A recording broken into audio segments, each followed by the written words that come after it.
Halo Mbak, terima kasih komennya. Aku mau menjawab ya. Jadi, oh Mbak mau nikahnya secara agama aja ya di Indonesia ya. Oke.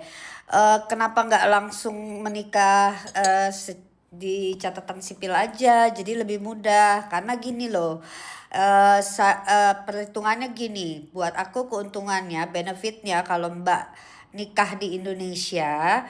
Ya, jadi langsung apply spouse visa, jadi nggak double-double. Kalau misalnya Mbak nikah cuma secara agama, tidak tercatat di negara Indonesia, otomatis Mbak tetap harus apply fiancé visa, which is biayanya jadi double gitu. Jadi aku sarankan nikah agama plus eh, ajukan catatan sipil juga. Jadi Mbak bisa langsung apply spouse visa dari Indonesia.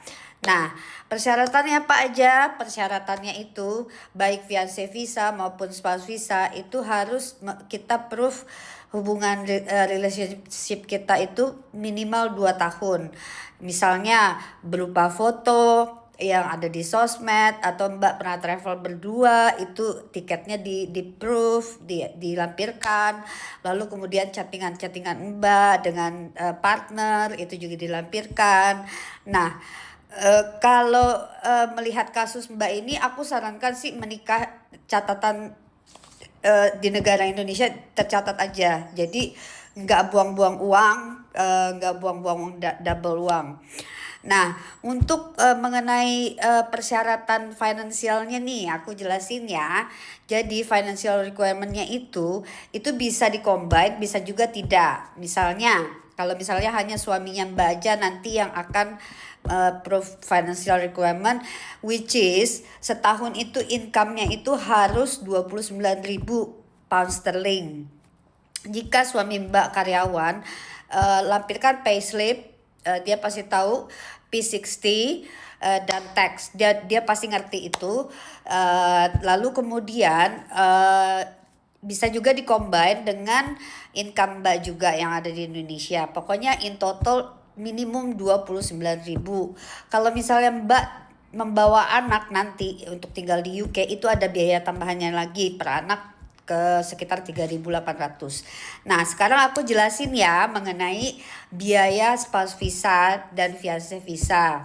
Karena mereka perbedaannya sangat sedikit. Kalau fiancé visa nggak ada biaya IHS aja. IHS apa sih? IHS itu kayak BPJS gitu loh.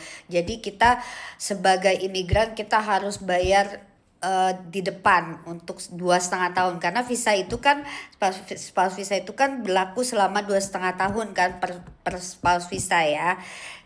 Jadi untuk visa fee-nya sendiri kalau kita ajuin lewat di luar UK itu biayanya 1.938 pound sterling.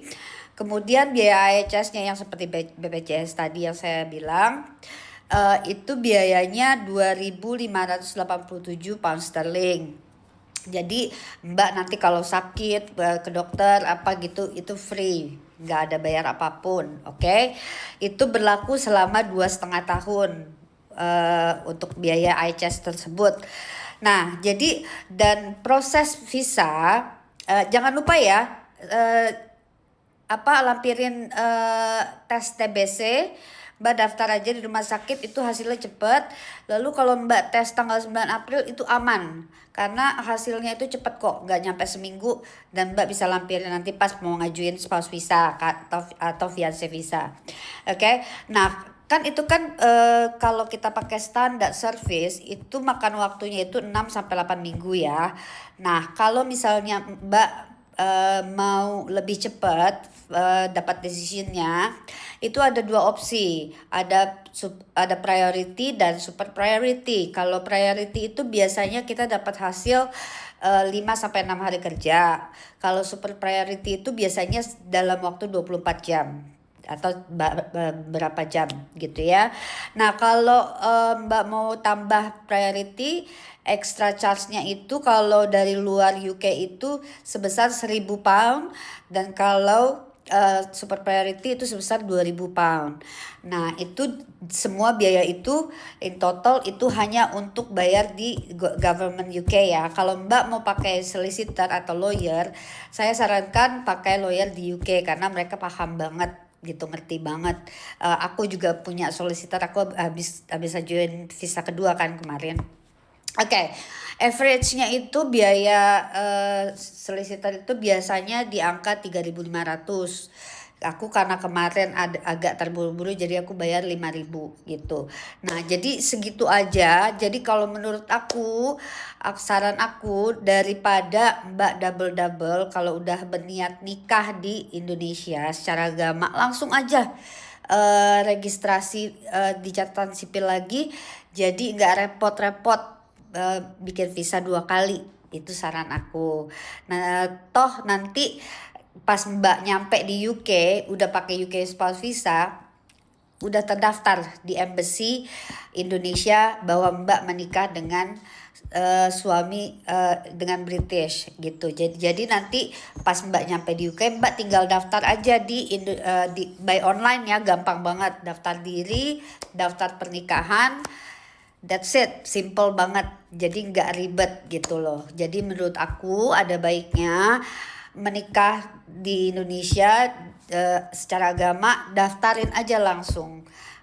Tapi untuk masalah prosedur suami Mbak daftar menikah di Indonesia itu aku kurang paham ya, karena kami nikahnya nggak di Indonesia, jadi aku kurang tahu kalau soal itu. Mbak bisa cari tahu gimana caranya, kayaknya nggak terlalu sulit ya. Mungkin suami Mbak cuma tinggal bikin visa uh, visit marriage visa gitu deh, kayak gitu deh. Coba cek aja lagi. Sorry kalau itu aku nggak bisa jawab karena aku tidak menikah di Indonesia tapi sudah didaftarkan di Indonesia. Jadi segitu aja Mbak. Semoga jawaban aku ini membantu, dan kalau misalnya ada kekurangan mohon maaf. Kalau Mbak ada butuh bantuan lanjutan silakan DM aku. Aku akan bantu sebisa aku ya, karena aku nggak mau menjawab yang tidak akurat. Jadi ini yang akurat ya. Jadi segitu aja. Semoga tes Englishnya berhasil. Itu basic banget, gampang banget. Jangan takut. Ada tutorialnya di YouTube.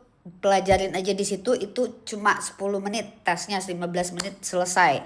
Dan jangan lupa daftar tes TBC juga, itu juga hasilnya cepet kok, gampang. Nah jadi itu ya, nanti untuk hal-hal lain yang Mbak kurang paham DM aja. Oke, segitu aja. Terima kasih, bye bye.